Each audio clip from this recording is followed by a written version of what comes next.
गुरुदेव, मैं ईश्वर से बहुत कुछ मांगता हूँ, लेकिन कुछ भी स्थायी नहीं रहता। वत्स, जो मांगने से मिलता है वो खो भी जाता है, जो समर्पण से मिलता है वो सदा के लिए रहता है। गुरुदेव, मैं सब कुछ ठीक करने की कोशिश करता हूँ, फिर भी जीवन बिखर सा जाता है। वत्स, जीवन कभी बिखरता नहीं, बिखरता है हमारा नियंत्रण करने का प्रयास। जहाँ विश्वास समाप्त होता है वहीं से अशांति। गुरुदेव, यदि मैं कोई गलती करूं, तो क्या धर्म मुझे स्वीकार करेगा? धर्म कोई ऐसा दरवाजा नहीं है जो एक बार बंद हो जाए तो फिर कभी न खुले। गुरुदेव, जो लोग अन्याय करते हैं वे तो सुखी रहते हैं, क्या ये धर्म है?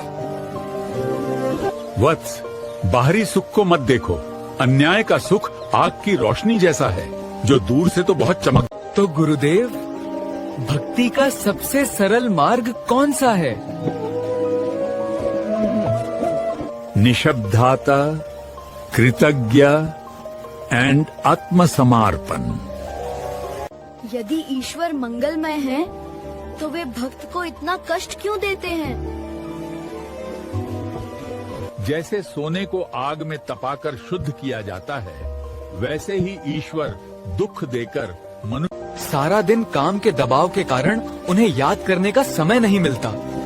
काम के बीच भक्ति कैसे संभव है? काम को ही पूजा समझो। जब कोई काम करो तो सोचो कि तुम उन्हें पाने का सबसे सरल मार्ग कौन सा है? ज्ञान, योग या भक्ति? कलयुग में भक्ति ही श्रेष्ठ मार्ग है। ज्ञान अर्जित करना कठिन है, लेकिन प्रेम करना। भक्ति के मार्ग में सबसे बड़ी बाधा क्या है? अहंकार्य। जब तक मन में मैं कर रहा हूँ, मैं जानता हूँ, ये भाव रहेगा।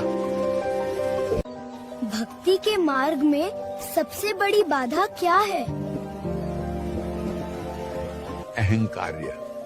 जब तक मन में मैं कर रहा हूँ, मैं जानता हूँ, ये भाव रहेगा। गुरुदेव, धर्म को मानने के लिए इतना त्याग क्यों करना पड़ता है? क्या धर्म आनंद छीन लेता है? धर्म कभी आनंद नहीं छीनता। धर्म केवल अनावश्यक बोझ उतार देता है। जब तुम भारी बोझ। तो फिर गुरुदेव, कष्ट धर्म की राह में ही सबसे ज्यादा क्यों आते हैं? क्योंकि वत्स, धर्म का मार्ग मनुष्य को जागृत करता है। जो तो फिर गुरुदेव, धर्म का फल कब मिलता है? जब मन शांत होता है तभी फल मिलता है। धर्म का सबसे बड़ा फल है। तो क्या स्नेह गलत था? तो क्या प्रयास करना गलत है? नहीं वत्स, प्रयास अवश्य करो, लेकिन स्वयं को फल का स्वामी मत समझो। कर्म तुम्हारा है। मैं नियमित प्रार्थना करता हूँ, फिर भी शांति क्यों नहीं मिलती? क्योंकि तो तुम मुख से प्रार्थना करते हो, पर मन अब भी अपनी इच्छाओं में उलझा है। भक्ति का सबसे सरल मार्ग कौन सा है? कृतज्ञ रहना। जो मिला है उसके लिए धन्यवाद देना।